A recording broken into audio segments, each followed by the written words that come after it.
with this issue, like any one of a number of others over time, you are pushing into a new space. And what you're saying is something happened to me that was transgressive. I don't want it to happen to anybody else. And therefore I'm going to change the law. And that's quite a thing, for a 20-year-old to walk out of this experience resolved to do. So talk about that, because whether you know it or not, and I feel like because I know you, I can take a little bit of liberty with that, is that's a tremendous act of faith that comes out of this violation. And when you can transfer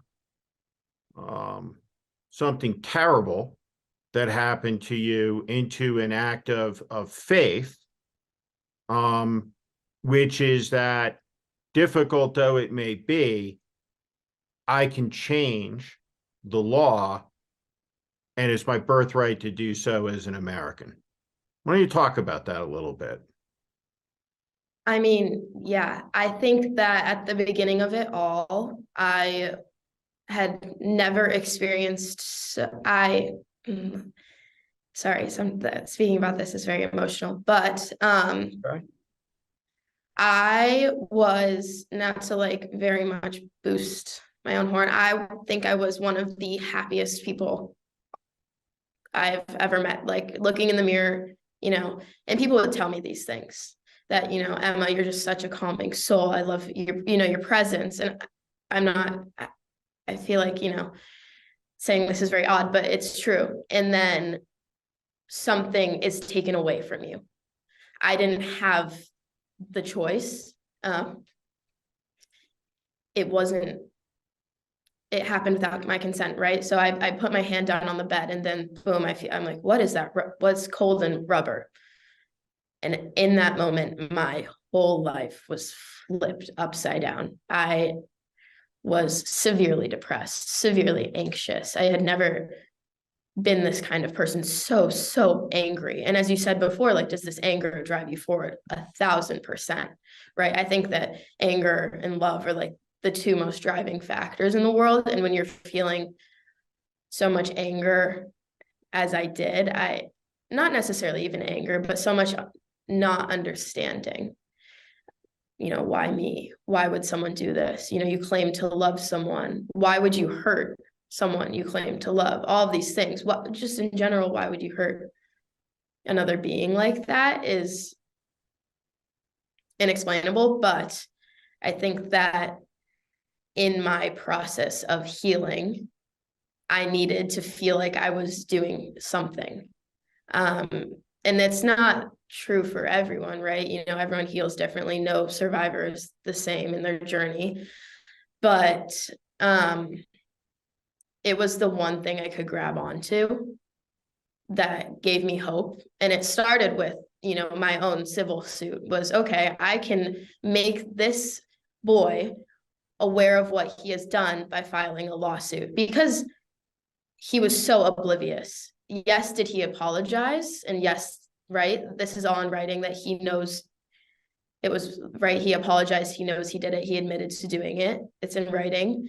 So taking that and saying, okay, yes, you said, like, you've done this. Now it's time for accountability, right? These people don't have accountability at certain points. And so that was the first step. Just making the knowledge to myself that he would be aware of how terribly he hurt me was just the first tick in my brain that made me feel a little better. And then it progressed, because I don't think I will ever have closure. I mean, it has been already over a year, and that's very, very short in a timeline of survivors, right? I'm going to live with this my whole life. So what am I going to do about it? And while I had this civil suit going on, I didn't seem to be getting what I wanted. And I think that's where the difference between civil and criminal comes in. We can talk about that later, but to me, bringing this law or this movement forward is firstly helping me heal. But secondly, when I say I don't want this to happen to other people, right, by doing all these things, I know that's not the case, right? This is going to happen to more people.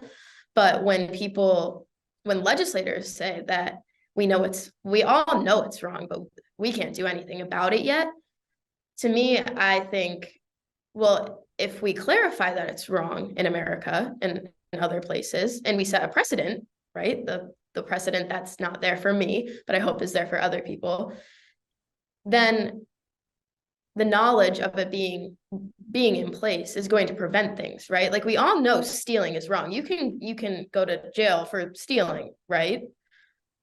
Why shouldn't does this make sense that if we all know it's wrong?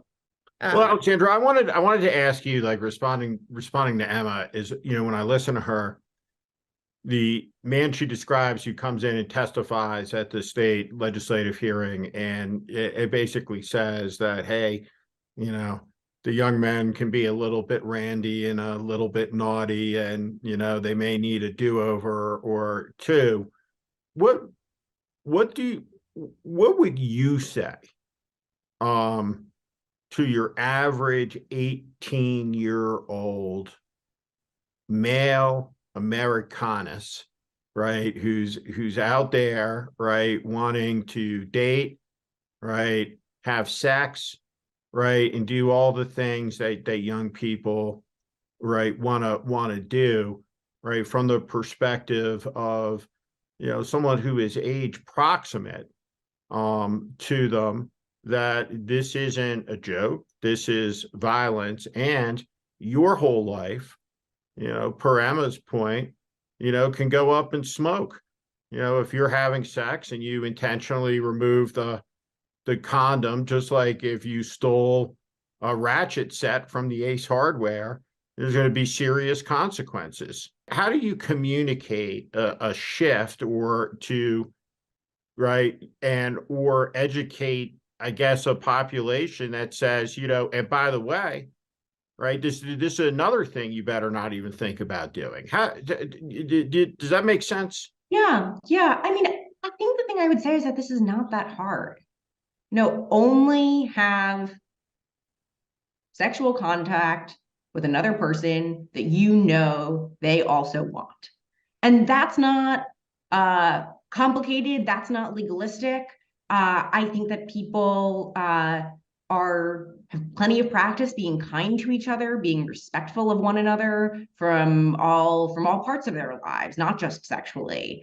And they can put that to use in their sexual relationships as well. The other thing that I would say is that, and I think this is maybe the thing that I would say to the parents who are protective of those boys, is that men and boys are far more likely to be sexually assaulted themselves than to be falsely accused of sexual assault. So there's this moment that has stuck with me of when during the Kavanaugh confirmation hearings, when there was sort of a lot of polarization around sexual violence in the US, someone asked Don Jr., are you more worried about your boys or your girls? And he said, my boys. And what everyone knew he meant in that moment was, I'm more worried that my boys will be accused of sexual assault falsely than that my girls will be sexually assaulted. But he should be worried about all of his kids for the same reason, which is that the primary thing they are all at risk of is to be victimized themselves. And I think that shifting that, so we are, this doesn't, we're not thinking about some kind of, politicized war between the genders, but instead, how do we keep each other safe?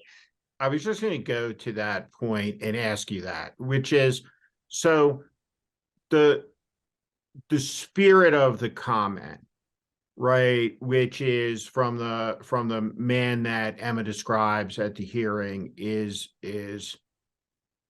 based in some misguided, though you may think it is, some concept of mercy, right? Is that, right, some sense of compassion towards this 18, 19-year-old boy. Why doesn't that guy see with the same measure of compassion the young female? I'm not prepared to say it's malicious. I am. You are? Is it, I'm thinking, is it as black and white as that? Is he's more important than her?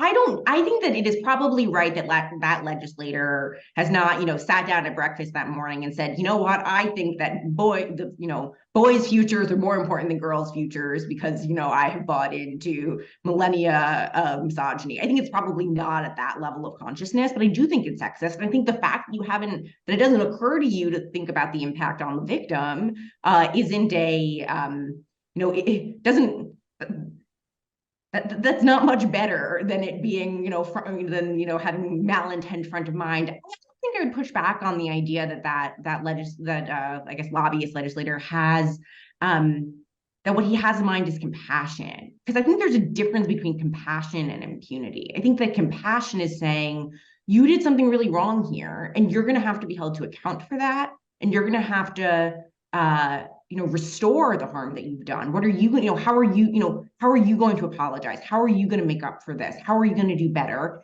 And here's the compassionate part, I believe that you can. I believe that even though you've done a bad thing, that doesn't mean that you're a bad person forever. And I believe that you can make up for this. And that's compassion. But just saying, oh, boys will be boys, what 17-year-old hasn't purposely taken off a condom in the middle of sex when they knew their partner didn't want that? That actually, to me, that's insulting. If I were a 17-year-old boy, I would be insulted by that.